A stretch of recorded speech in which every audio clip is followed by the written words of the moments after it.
আপনারা ইতিমধ্যেই জেনে গেছেন যে গতকাল আমাদের পশ্চিমবঙ্গের যুবরাজ সেনাপতি সোনারপুরে এক মৃত কর্মীর বাড়িতে দেখা করতে গিয়ে কীরকম পরিমাণে না হেনস্থা হয়েছে। কেউ বলছে যে আড়ং ধোলাই হয়েছে, কেউ বলছে রাম ধোলাই হয়েছে, কিন্তু আদতেও কি তার মধ্যে সেরকম কিছু হয়েছে? সেরকম কিছুই হয়নি। নমস্কার বন্ধুরা, আমি দীপ্তিমান, আপনারা দেখছেন বেঙ্গল এক্সপ্লেন চ্যানেল। সবার আগে আপনাদের কাছে আমার আবেদন, আপনারা আমার এই চ্যানেলটিকে সাবস্ক্রাইব করুন। সাবস্ক্রাইব করতে গিয়ে কোনো পয়সা লাগে না। লাইক করুন, শেয়ার করুন এবং কমেন্ট বক্সে আপনাদের মতামত, সুচিন্তিত মতামত জানান। দেখুন, গতকাল সোনারপুরে এক মৃত দলীয় কর্মীর বাড়িতে তার দলের নেতা দেখা করতে গেছে। এর মধ্যে অস্বাভাবিকের কিছু নেই, কিন্তু সেখানে গিয়ে তিনি প্রবল জনরোষের মুখে পড়েন। এই জনরোষের মুখে পড়ার আগে তার ঔদ্ধত্য আচরণ কিন্তু বিভিন্ন সংবাদ চ্যানেলে প্রকাশ হয়েছে। এই যে বিধানসভা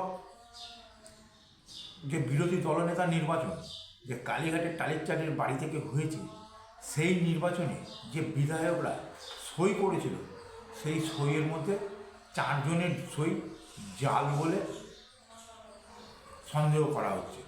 এখন বিধানসভা সচিবালয় সিআইডিকে সেই সইগুলো তুলে দিয়েছে। 4 বিধায়কের বাড়িতে সিআইডি কিন্তু তদন্ত করতে হাজির হয়ে গেছে। এরপরে ঘটনাটা কী হয়েছিল? লাস্ট ছিল অভিষেক ব্যানার্জির বাড়ি, কারণ যে দলনেতা নির্বাচনের চিঠি বিধানসভায় তিনি পৌঁছে দিয়েছিলেন, সেখানে অভিষেক ব্যানার্জির লেটার প্যাড ইউজ করা হয়েছিল। স্বভাবতই সিআইডি অভিষেক ব্যানার্জির ওই অট্টালিকা শান্তিনিকেতনে হাজির হয়। শান্তিনিকেতনের সামনে যে সাংবাদিক বন্ধুরা উপস্থিত ছিলেন, তারা তৎক্ষণাৎ জানিয়ে দেন সিআইডিকে যে এখানে অভিষেক ব্যানার্জি নেই, অভিষেক ব্যানার্জি এখানে থাকে না।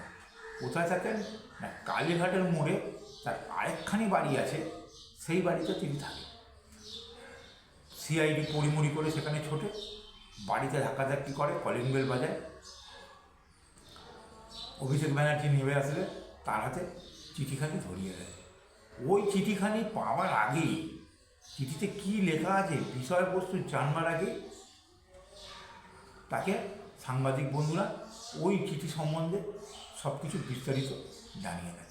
এখন ঘটনা হচ্ছে, ওই চিঠি পাওয়ার পর তো এইচরে পাকা নেতা, কারবাইলে পাকা নেতা তাপসবাবুর কথা অনুযায়ী, মানে বিজেপির নবনির্বাচিত সাংসদ এই বিধায়ক তাপস রায়ের কথায়, যে কারবাইয়ের পাকা নেতা, তার ঔদ্ধত্য কিন্তু এখনও যায়নি।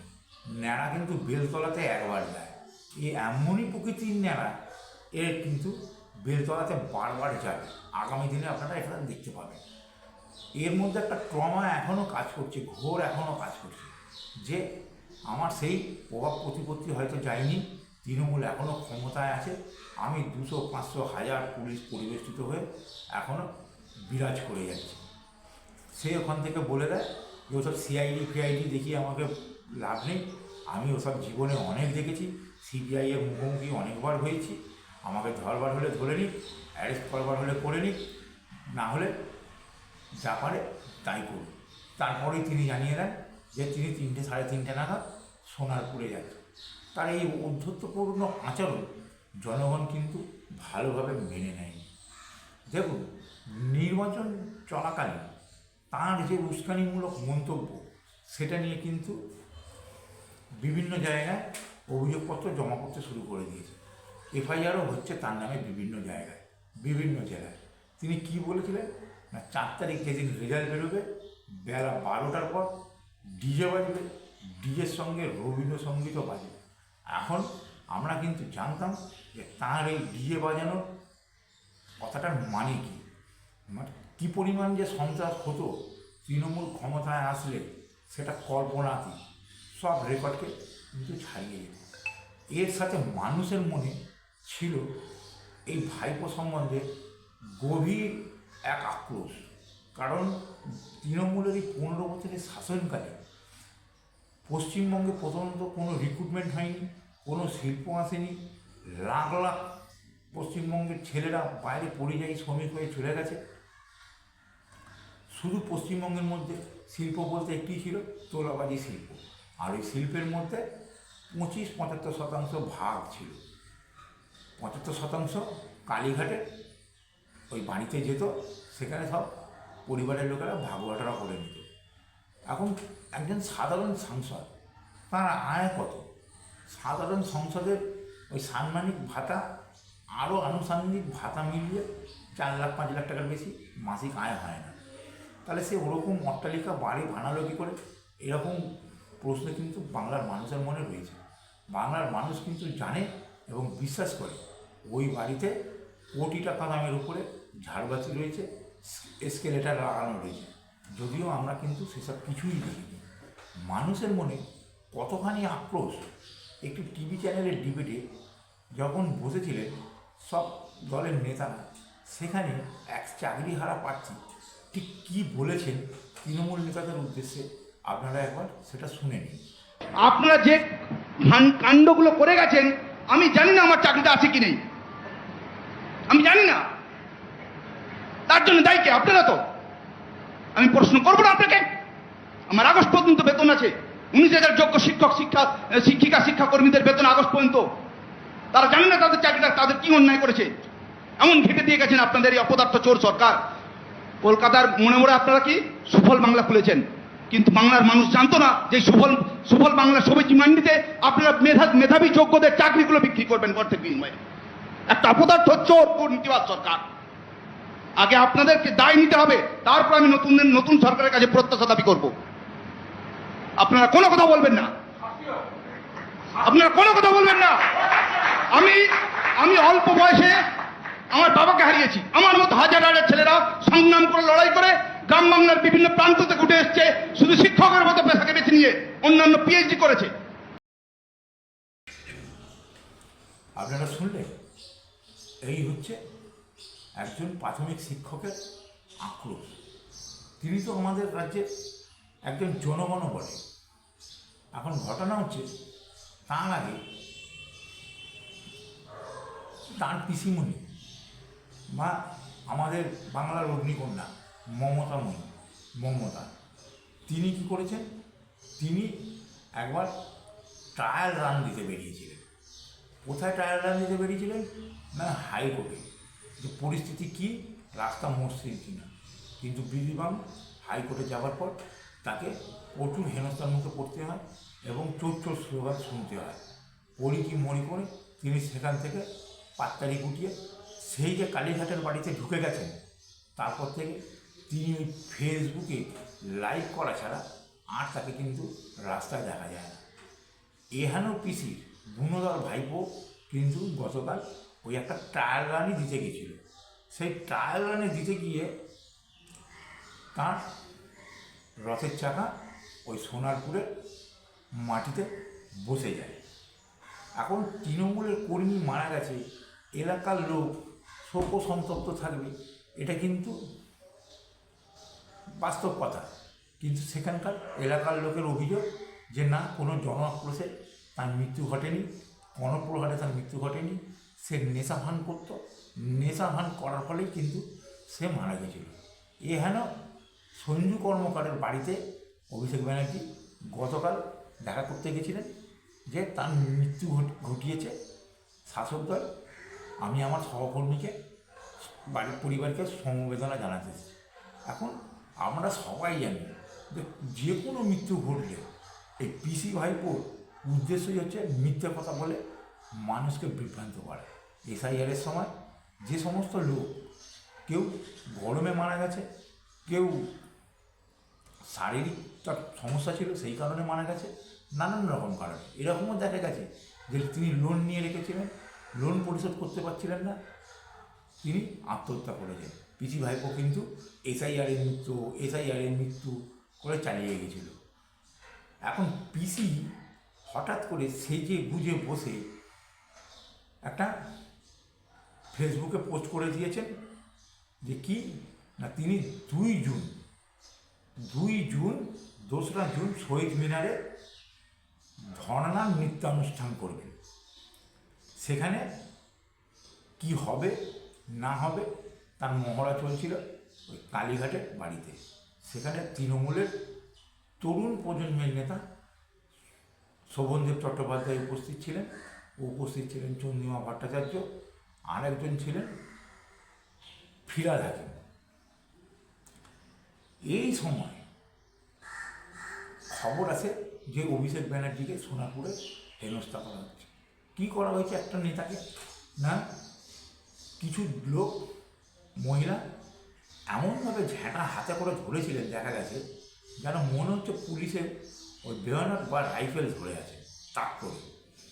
আর কিছু পচা ডিম ছুঁড়েছে, চচ্চাপ্পড় মেরেছে, চাঁটি মেরেছে। তাতেই ভাইপোর অবস্থা দফারফা হয়ে গেছে। তিনি সঙ্গে সঙ্গে পুলিশের কাছ থেকে ওই যুদ্ধে যেরকম শিরস্থান পড়তো আগেকার দিনে রাজরাজারা, ওরকম একটা শিরস্থান তিনি পড়ে নেন। তাতেও কিন্তু রক্ষা হয়নি। ওই শিরস্থান ভেদ করেই কিন্তু তার মুখমণ্ডলীতে পচা ডিম গিয়ে পৌঁছে গেছে। এখন ভাইপো বলতে শুরু করে দেয় যে আমাকে প্রাণে মেরে ফেলার জন্য বিজেপি এই চক্রান্ত করেছে। দেখুন, এটা ঠিক, এই যে পালাবদল ঘটবার আগে যেখানে যেখানে বিরোধী দলের নেতারা যেত সেখানে কিন্তু তারা আক্রান্ত হতো, হেনস্থার শিকার হতো।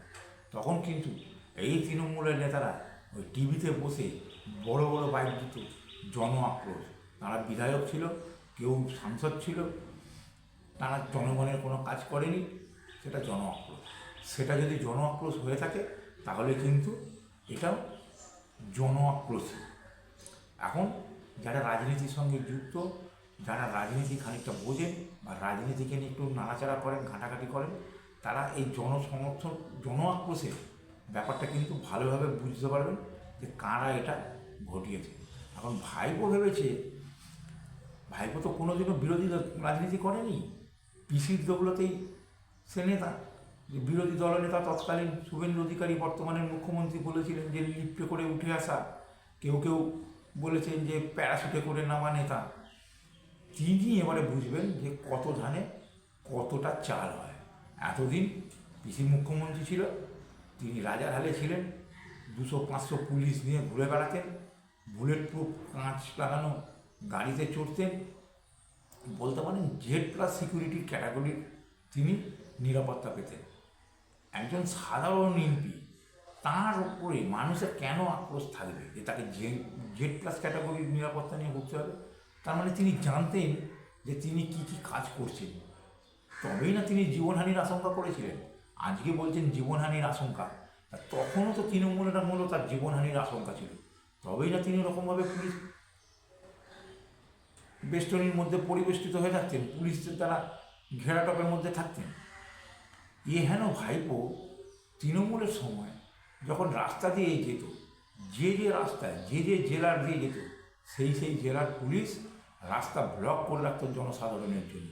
কি না, বাংলার যুবরাজ যাবে, এই যুবরাজের বউ যদি স্ত্রী যদি কালীঘাট মন্দিরে যেত বাড়ির পেছনে, তার আধ ঘন্টা আগে থেকে রাস্তা ব্লক করা থাকতো।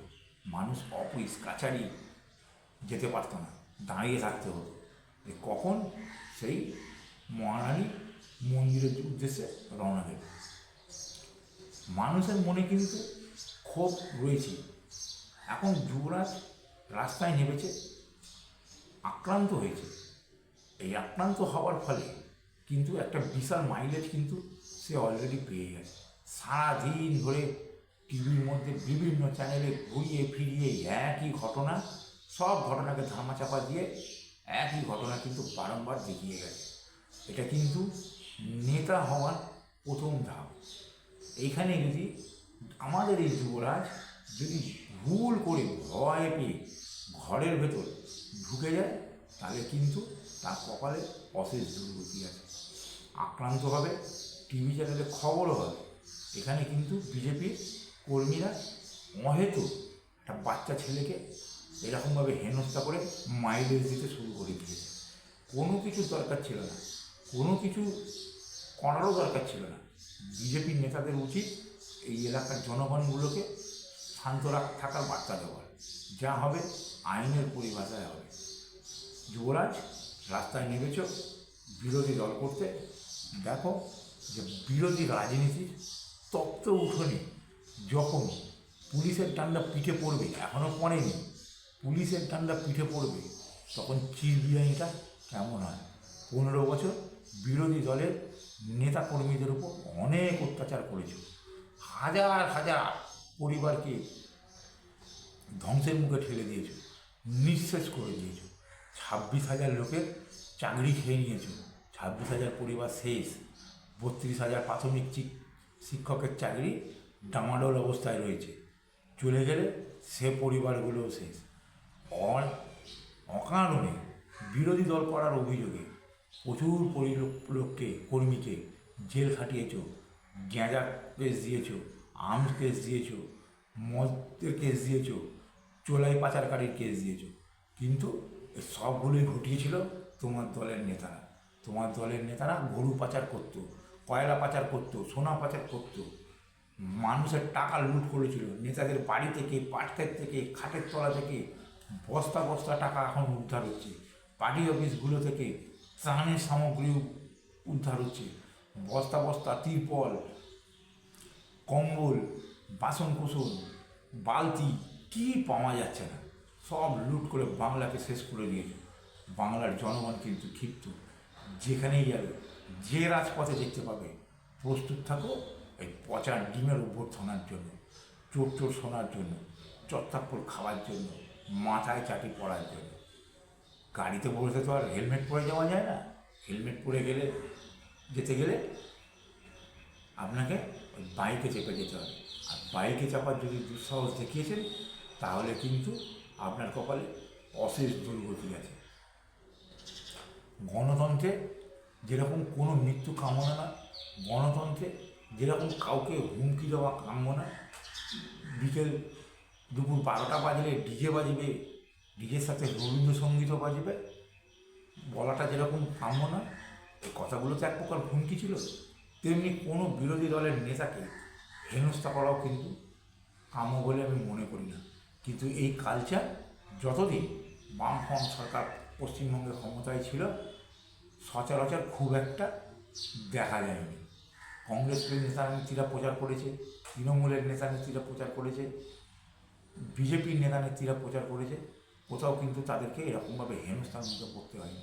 হ্যাঁ, মমতা ব্যানার্জিকে বড় বড় আন্দোলনে আক্রমণ করা হয়েছে, মমতা ব্যানার্জিকে মারা হয়েছে, এটা ঠিক কথা, কিন্তু ওই 93-94 নিজের পক্ষে ধরে নিন 98 সালের পর যখন তৃণমূল গঠন হয়, তারপর থেকে 2011 সাল পর্যন্ত, মানে 13 বছর মমতা ব্যানার্জিকে কোনো আক্রমণের মুখে কিন্তু পড়তে হয়নি। আক্রমণের মুখে পড়েছিল তার দলের কর্মীরা, কর্মী সমর্থকেরা। সুতরাং যুবরাজ, সেনাপতি, আজ তোমার পাশে কোনো লোক নেই, তোমার পাশে পুলিশ নেই, তুমি সব কিছু হারিয়ে রাস্তায় নেমেছ। এবারে বোঝো যে কত ধানে কত চাল। বন্ধুরা, আমার আর বিশেষ কিছু বলার নেই। যুবরাজ যে কথাগুলো বলছে, প্রাণে মেরে দেওয়ার কথা বলছে, সেগুলো সর্বই মিথ্যা।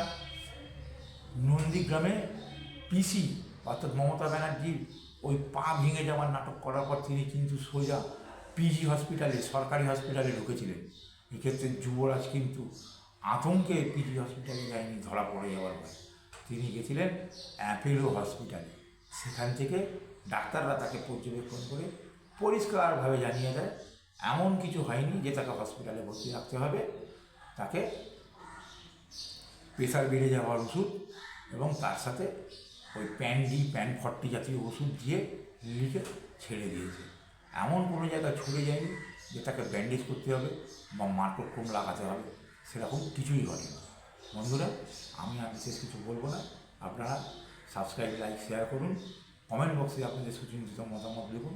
জয় হিন্দ, বন্দে মাতরম, ভারত মাতা কি জয়। আগামী দিন আমরা দেখার অপেক্ষায় যে ভাইপো বিরোধী রাজনীতিতে কোনো দাগ ফেলতে পারে কিনা।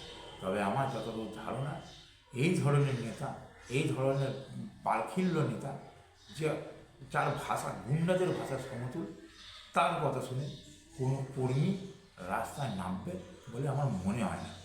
হয়তো কিছু নামবে যারা এই ব্যানার্জি পরিবার থেকে নানান রকম সুযোগ সুবিধা নিয়েছেন, চাকরি নিয়েছেন, ছাড়া অন্যান্য অনেক সুবিধা নিয়েছেন, তারাই হয়তো একমাত্র এর সঙ্গে থাকবে। এর বাইরে বাংলার সাধারণ জনগণের এই মুহূর্তে বিজেপি যদি কোনো ভুল না করে এই মুহূর্তে থাকার কোনো সম্ভাবনা নেই। জয় হিন্দ, বন্দে মাতরম, ভারত মাতা।